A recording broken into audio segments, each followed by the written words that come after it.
Muito bem, estamos de volta. Você que está acompanhando o Atos no rádio pela Transvale FM, também pelas redes sociais. E hoje não caiu o Facebook, né? Mas se cair rapidinho pro YouTube, hein? Ali é um pouquinho mais firme a transmissão. A gente tem uma mão amiga, estava até reclamando aqui, comentando com o prefeito Israel, que nesse momento nos dá a honra da presença, que a gente tem uma mão amiga que fica denunciando a gente até derrubar a nossa transmissão.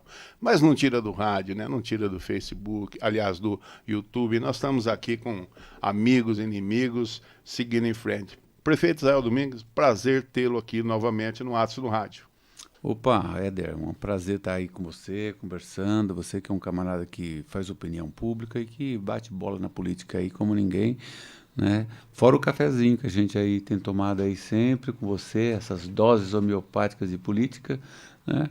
Mas a gente está aqui para conversar com a população, bater um papo e falar de coisas boas, né? Então, Israel se tornou uma referência entre os prefeitos que se despontam aqui na nossa região, né? Segundo mandato, bem vivido, como muitos sofridos no início, mas semeou bem, colhe bem, né? Você hoje consegue contabilizar aí o seu primeiro ano desse segundo mandato num fechamento aparentemente pela população, tanto é que eu fiquei sabendo, não sei se te interessa isso, mas uma pesquisa feita por uma entidade na cidade de Pindamonhangaba já pontuou a sua administração para cima dos 72% de aprovação popular. Você está sabendo disso, não? Não, essa não. Parece que tem outras também já correndo, né? O pior parece que passou, mas essa especificamente nesses números não. Mas eu acho que... Os números que você tem acima ou inferior a isso? Em torno disso, né? Um pouco mais. Então está mais ou menos certo, porque houve uma eleição geral na UAB, né? E um órgão ligado à UAB, ou interessada na UAB, ela pesquisou algumas cidades da região. Então sério, né? E a gente, por coincidência, amigo de alguém que nos passou o dado, é claro que não foi nenhuma quebra de protocolo, mas nós tivemos acesso a alguns dados na região.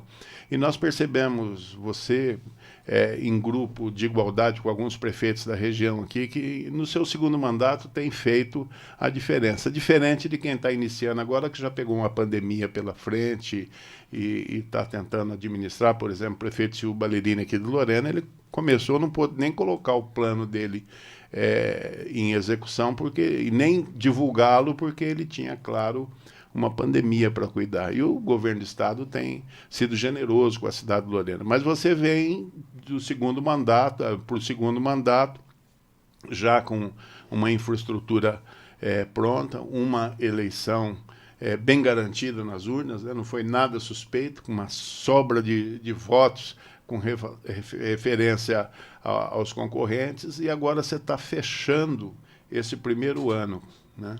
Você pode dar uma pincelada? Lógico. Como anda as coisas em Pindamonhangaba? Bom, primeiramente, as eleições realmente foi... A gente sempre fala, né? Um amigo falava assim, que bom concorrer com bom player, né? Então, nós tivemos bom player e disputamos e fomos realmente bem referendados pela população. Mas também eu faço menção aqui à nossa equipe de secretários, que é uma equipe fantástica, e todo o apoio que eu tenho na Câmara de Vereadores também. A Câmara de Vereadores, eu estou aqui com o vereador Felipe Guimarães, entendeu? Está mandando um abraço aí para toda a Pindamonhangaba e região. E a Câmara também ajuda, mas esse segundo mandato, bom, o primeiro mandato foi um mandato de acertos, né? E a gente estava olhando agora nossas missão, visão e valores, nós fomos em encontro à nossa missão, visão e valores, completamos, fizemos boa parte, quase 90% do nosso plano de governo foi cumprido. E agora nós temos um mandato que é muito preocupado em um mandato de manutenção, além de manutenção, visando aumento de DH e emprego. Então mudou um pouco, que era aquele mandato que tinha que fazer a cidade, porque ela tinha ficado meio que esquecida. Então nós conseguimos melhorar, muita coisa já está no piloto automático, mas a gente tem que melhorar o IDH da cidade, trazer mais felicidade, condição das pessoas terem emprego e elas poderem melhorar a questão de felicidade, a questão da prosperidade, do sucesso das pessoas, porque com a pandemia, o que nós estamos ouvindo em todos os lugares que nós vamos, inclusive fizemos uma reunião recentemente com a Forania, os padres pontuaram que no meio da juventude, inclusive até padres, que estão tirando a sua própria vida em função de um momento triste que nós passamos e as pessoas não estão aguentando mais. Não estão aguentando mais. Então, a gente focou o nosso mandato em dar condição da empregabilidade e isso nós estamos caminhando muito bem, porque inclusive dia 8 tem o anúncio da expansão da Novelis 3,5 bilhões, que é a duplicação da Novelis, que é a líder no mercado nacional do alumínio. Em termos até de empregabilidade e geração de renda, Pindamonhangaba ficou no ranking das melhores, né, em termos nacional, isso? É isso mesmo. Nós, no saldo dos 12 meses, nós ficamos com positivo, acho que de 1.200, quase 1.300, 1.700, está corrigindo os números aqui, 1.700 é o saldo, né? Perde, ganha, perde, ganha, perde, ganha. Então, fechamos com 1.700 o ano, os 12 meses, acho que fechou em novembro, provavelmente, né? Outubro. Fechou em outubro, de outubro a outubro, foi pontuado. Isso mostra que a gente está bem ranqueado e no Vale do Paraíba a gente sempre tem se colocado entre o primeiro, o segundo ou o terceiro quando está no pior do ranking. Muito bem. Israel, Pinda cresceu muito, né? Nós estamos agora com o Leandro Oliveira aqui, nosso repórter, jornalista, bem atuante aqui na região, trabalhando na cidade, focado em Pindamonhangaba, e é claro, a gente faz parte de um pacote.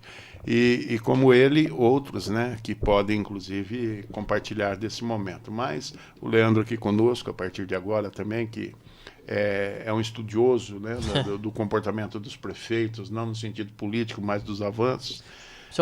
Pois não. Tentei uma perguntinha para o prefeito nessa linha também que o senhor falou da geração de empregos, que Pinda, na cidade do Vale do Paraíba, é um município que tem exportado muito nos últimos anos e deve fechar agora, 2021, com recorde no volume de exportações. Está entre as 100 cidades do Brasil que mais exportam, né? Nessa área industrial, né? Quais são os projetos para o ano que vem e como que o senhor vê o fechamento desse ano com um índice tão positivo assim, ainda numa época de pandemia e também de início de retomada econômica? Então, a gente tem que fazer lá uma menção lá e fazer aqui, mandar um abraço ao ex-prefeito João Bosco Nogueira, que na década de 70, né, quando começou aquele boom no Vale do Paraíba, a gente tinha uma população, aliás, o primeiro censo de 1872, Pindamonhangaba tinha 14 mil pessoas, São José tinha 15 mil pessoas, Taubaté e Guará tinha 20 mil pessoas. Então, quando chegou na década de 70, né, o índice demográfico aumentou muito, a população praticamente na cidade de Taubaté e principalmente São José, mais que duplicou. Em 10 anos, mais que duplicou. Quando você pega o índice de 1960 para 70, o censo, você vê que a explosão em 70 e depois continua na década de 80 em função da industrialização. E Pinda, o João Bosco Nogueira, ele trouxe algumas indústrias do ramo da siderurgia. Então, o que começou a agregar do lado de Pindamonhangaba, depois de João Bosco, empresas começaram a vir no ramo da siderurgia e da metalurgia. Hoje, Pinda é uma referência na metalurgia e nós temos a GV do Brasil, que é a mexicana, tem a primeira que chegou, que é a Gerdau, tem a Confab e tem a Novelis, que é do alumínio. Então você tem a metalurgia aí muito bem trabalhada e como o país ele está numa franca expansão agora em função do pós-pandemia, valorizou muito os insumos que são produzidos, que a maior parte está relacionado ao consumo alimentício, que é no caso de latas, que é o caso da Novelis, e o outro da construção civil, que supervalorizou, com a pandemia indo para um ritmo, a construção civil indo para outro ritmo totalmente, né, frenético. Né? Então, com isso, está vindo muita procura de empresas que se agregam, e bem como o próprio mercado reagiu positivamente ao aumento dos insumos produzidos, que tanto a GV está duplicando a sua planta, que é a mexicana, né? O grupo CIMEC, a Novelis já anunciou 3,5 bi, a Gerdau já fez algumas joint ventures, né? A Summit, né? Uma delas. São as fusões, né? São as fusões. Então, nós estamos percebendo, e algumas empresas do ramo de metalurgia menores estão ali, como todas elas, como se fossem rêmoras ali, né? No Tubarão, né? Para poder pegar serviços que são dessas empresas. Ótimo para a gente, o que levou a empregabilidade e também o dinheiro circulando trouxe comércio e serviço. Se você for dar uma olhada para Pindamonhangaba, ele está trazendo, né, tanto o ramo, vou dar um exemplo que aconteceu ontem, né? Nós estamos para inaugurar um novo supermercado Simpatia, que comprou a rede Excelsior, que comprou o supermercado Excelsior, a rede Simpatia. Chibata anunciando. Quem vê a movimentação na Dutra ali, por exemplo, na Fazenda Bela Vista, quando passar do lado direito São Paulo-Rio, vai ver já provavelmente um maior graal da América Latina que está se formando ali, palavras do Augusto, né? Então, as coisas estão acontecendo porque está vindo um investimento de mercado externo e não aquele mercado doméstico, aquele investidor doméstico que antes tinha, né? Não desfazendo do investidor doméstico, que é importante também, né? Mas era uma cidade tradicional, eram os COSE, eram os Balarins, né? Que são famílias tradicionais muito importantes, que por décadas e décadas, né, sustentaram muitas famílias, né? E hoje você percebe que existem pessoas vindo do Rio de Janeiro, de São Paulo e outros lugares do país para investir, vendo esse crescimento semelhante ao que o Vale do Paraíba teve na década de 70, que impulsionou São José dos Campos com a Embraer, indústria do ramo automobilístico. Prefeito, em termos de administração, o que tem sido feito, o que fez, o que está se acabando é notório, né? Está chegando ao término, as conclusões. Qual que é o grande lance para 2022 na visão do prefeito? Bom, ainda nós temos algumas obras para entregar que ficaram no radar, né? Eu acredito que deve ser começo de 2022. O pessoal fala que parecendo a Basílica, né? Mas nós temos aí, tem que falar, né? Eu acho engraçado que as pessoas falam, às vezes eu comento. Mas o terminal rodoviário, que ele está agora fazendo a sua cobertura, né? E a gente deve inaugurar. Aliás, dois, né? São um dois. Em Moreira, César. Esse eu praticamente terminei agora porque eu fechei ele, que só faltava fechar, fechou. E ele só está aguardando terminar o segundo para a gente poder licitar, que é uma licitação é uma concessão, né, da administração, para a concessão. Depois, uma grande sacada que nós temos é que nós retomamos o CIE, que é o Centro de Iniciação Esportiva, que deve ser uma referência em ginástica artística no estado de São Paulo. Então, a gente espera receber grandes torneios de ginástica artística e atletismo no estado de São Paulo. Uma obra muito grande, né, que começou com 4 milhões, né, já foi desistida essa obra de uma empresa e recomeçamos praticamente com mais 4 milhões. Então, é uma obra de aí 7, 8 milhões. E também algumas obras que estão acontecendo de pavimentação e infraestrutura urbana, que é novos acessos para a gente poder fazer o desenvolvimento da cidade, né? Como a maior parte dessas áreas elas são áreas privadas, né, que a gente tem que fazer a desapropriação, está ligado a muitas áreas que do ex-prefeito, que são da família Lerário, a gente também tem que ter objetividade, para não acontecer de desapropriar e não acontecer. Mas como está chegando muito recurso do governo do Estado, e agora com essa movimentação do presidente para o partido, então provavelmente a gente tem uma expectativa de que a gente tenha um acesso muito mais fácil aos ministérios.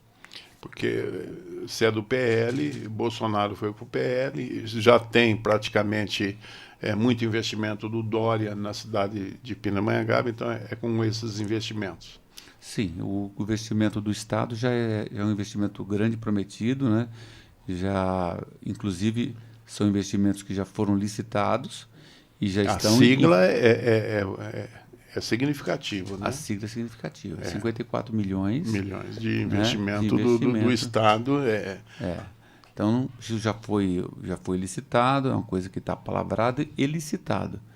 Então, a gente só espera a execução, que acredito que deve acontecer aí nos primeiro trimestre do ano, em função de toda a agenda apertada que é o ano eleitoral. Prefeito, o senhor teve muita dificuldade com a Câmara no primeiro mandato, inclusive com alguns projetos relevantes, recebendo o famoso empurrômetro, né? Sim. Parece que nessa realidade do legislativo atual, as coisas estão mais amenas, um pouquinho menos nocivo. Qual o perfil que o senhor traça, executivo e legislativo hoje? Então, acho que eu amadureci também um pouco, né? A Câmara é muito nova, 80% de novos vereadores. Eu tento passar para eles a minha experiência como vereador. Eu não sou dono da verdade, cheio de erro, cheio de falha, imperfeição, é comigo mesmo. Mas a gente tenta passar um pouquinho daquilo que nós passamos e vivenciamos, né? Para que os novos vereadores aí que fazem a nossa base, que eles tenham sucesso na carreira deles e que eles errem menos, né? A vida de vereador, né, é uma vida que tem que ser uma vida de bravura. A pessoa não pode se acovardar frente às situações. Sempre vai ter um grupo do não e o grupo do sim, né? Mas a gente tem que ter a consciência de fazer aquilo que é melhor, mesmo que tenha uma chuva de vaias. É assim que funciona. E alguém um dia vai reconhecer você pela sua obstinação, né? Por não se acovardar. É essa a função do vereador, né? O resto, né, tem muito varejo, né, mas isso é normal, faz parte. Agora, no primeiro mandato, Éder, foi muito difícil porque eu não tinha não tinha pegado o cacuete ainda de prefeito, né? Não tinha pegado o jeito ainda. Então a gente estava se autoafirmando como prefeito, então eu tinha uma reserva com relação à Câmara, porque eu achava que tinha que tudo acontecer no viés técnico. Agora a gente está um pouco mais trabalhado com relação à questão de ser prefeito, então a gente sabe que tem que ter essa conversa política, as concessões, né? Nós estamos aí conversando com a Câmara, né, para ela poder nos ajudar a identificar, porque eles estão na rua o tempo todo, estão enxergando, a população está falando no ouvido deles, e nada mais justo do que eles trazer demandas para a gente, e a gente faz a avaliação técnica das demandas, né? O projeto de investimento com asfaltamento, que nós temos uma outra previsão de fazer o recap, que é um prometido aí de 15 milhões do governo Dória, através do Banco do Governo do Estado, com juros de 3%, né? Eu abri para os vereadores para eles poderem me ajudar, me ajuda a entender onde são as ruas que merecem, as que mais merecem. Então, essa discussão, né, ela é proveitosa, é salutar, né? Porque não tem rua do Israel, a rua do Felipe, a rua de Pindamonhangaba. Então elas precisam, quais são as melhores, quais são as piores, aquelas que precisam de recap. Então antes, no governo passado, talvez eu faria a lista, encaminharia para o técnico e ele avaliaria e falaria, essa aqui está certo, prefeito, obrigado.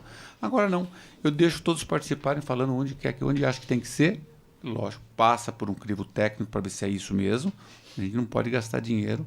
Mas então essa interlocução, Éder, melhorou bastante, né, de ajudar os vereadores na governança. Um outro detalhe, prefeito, com 3 anos ainda de administração pela frente, com certeza, conhecendo e tirando uma linha pelo que aconteceu até aqui, o senhor vai ter muitos planos, né? Com relação a algo que praticamente é notório em todos os gestores que fazem plano que vai além do seu período. O senhor pensa em sucessão, o senhor já tem hoje um vice que atua justamente com o senhor e o senhor dá toda a liberdade possível. Como que o senhor vê o cenário para 2024, embora faltando ainda 1.039 dias? Não sei se o senhor sabe disso, mas para as eleições municipais faltam 1.039 dias. Não, eu acho que o cenário está totalmente aberto, né? Não tem, pode aparecer nomes novos, está aberto porque tudo pode acontecer daqui até lá, né?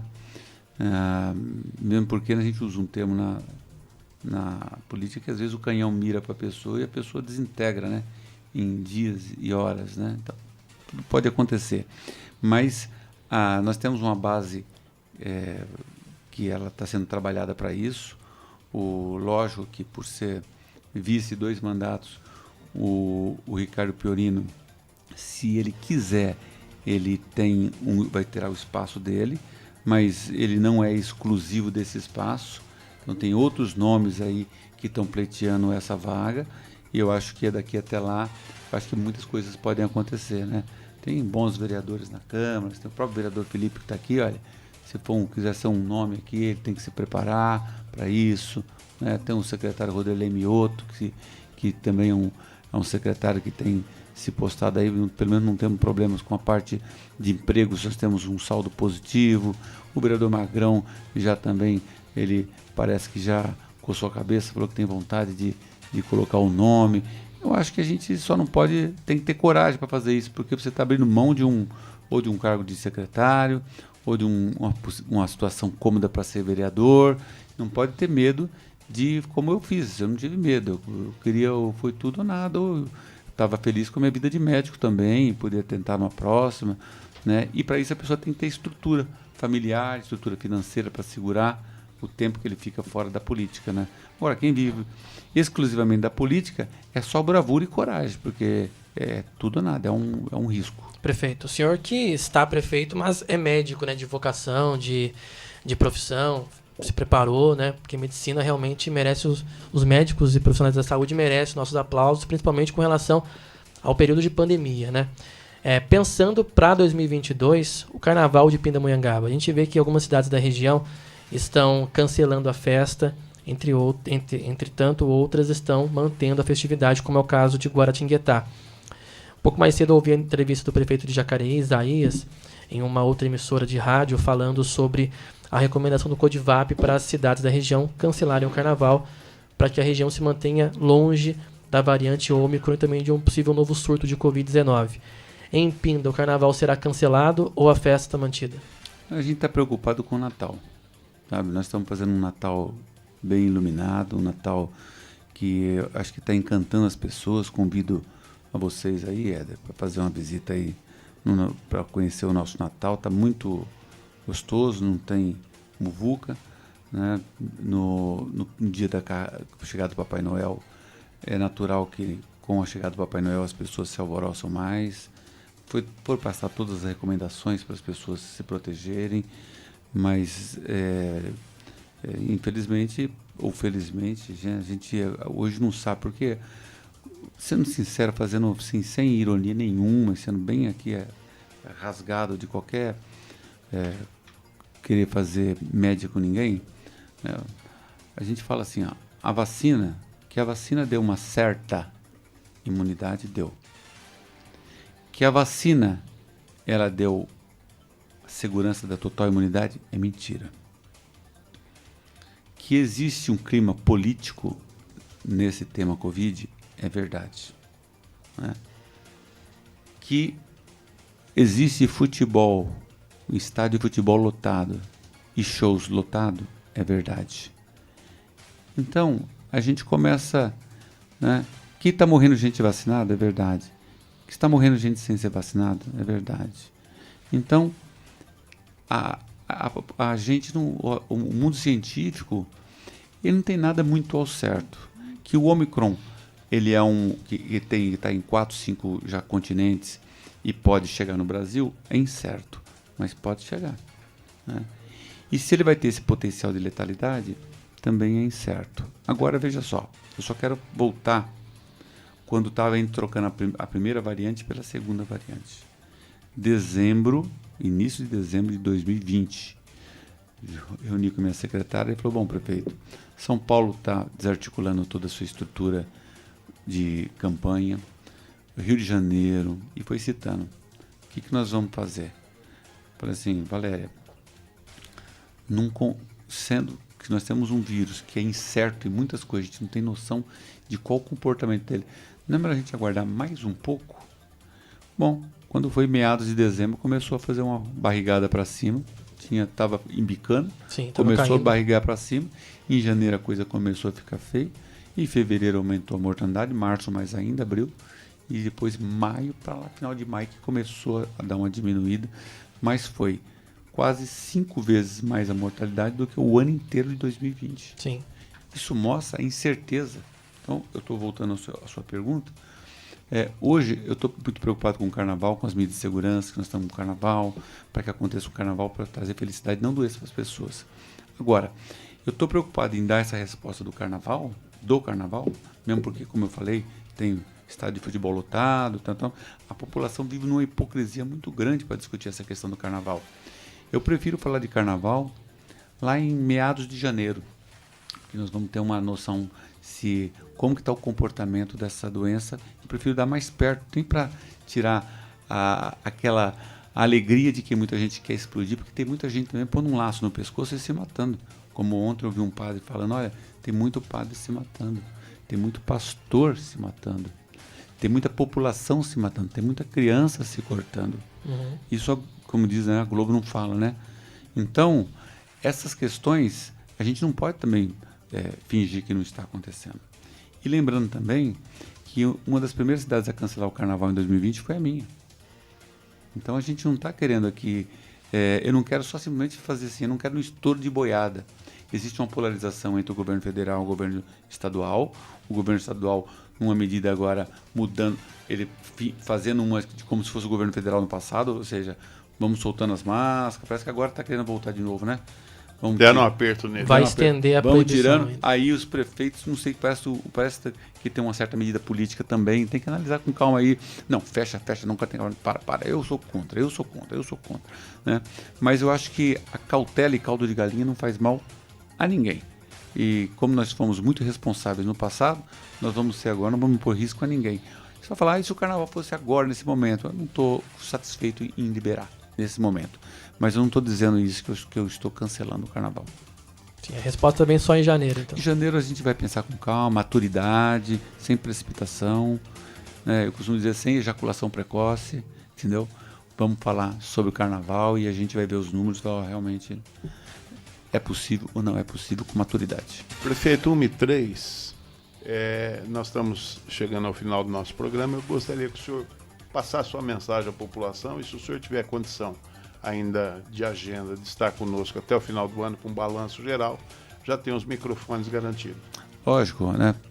Bom, a mensagem é de paz, de alegria, né? A gente sofreu demais, né? Com muita pandemia, com muitas pessoas queridas e amadas que se foram e outras que estão indo em complicação do que esse rastro de doença deixou nas pessoas, né? Então, nós estávamos falando aí, amigos jovens, né? Nunca se viu tanto gente infartado como se vê agora. A gente não tem casuística, mas a gente acompanha diariamente as notícias que em Pindamonhangaba e deve ser um reflexo nas outras cidades também. Mas a população sofreu demais. A população precisa de um pouco de alegria, de festividade. A população não aguenta mais o distanciamento, o isolamento, né? Nós somos seres feitos para a gente se associar e não te desassociar. Mas como fazer isso de uma forma que seja segura para todos nós? Então, nós estamos fazendo um Natal iluminado para as pessoas. Eu sei que é uma gota de água doce no oceano de tristeza das pessoas e que as pessoas possam usar essa gota de água doce, que é o Natal iluminado da nossa cidade. O Papai Noel está lá, a festa está bonita, tanto na Praça Monsenhor Marconde, nós levamos também ali na Praça 7 de Setembro, que é muito mais ampla e garante mais distanciamento entre as pessoas, que as pessoas façam isso com responsabilidade, que vão festejar com responsabilidade, com segurança, evitando o máximo contato possível, para que a gente possa ter felicidade, não só agora, mas que ela se prorrogue para todo o ano de 2022, e torço para que Deus abençoe a família de vocês e que esse vírus novo, essa cepa nova, ela possa ter uma resistência para o Brasil, uma resistência para o Vale do Paraíba, uma resistência na casa de cada um de vocês. Ok. Muito obrigado, Leandro. Ouvintes, quem nos conseguiu chegar conosco até esse final dessa programação. Segunda-feira, permitindo Deus, estaremos de volta. Muito obrigado, prefeito. Deus abençoe, com saúde, com paz, bastante saúde, para ter os projetos concluídos. Até a próxima, se Deus assim nos permitir. Atos no rádio, simplesmente objetivo.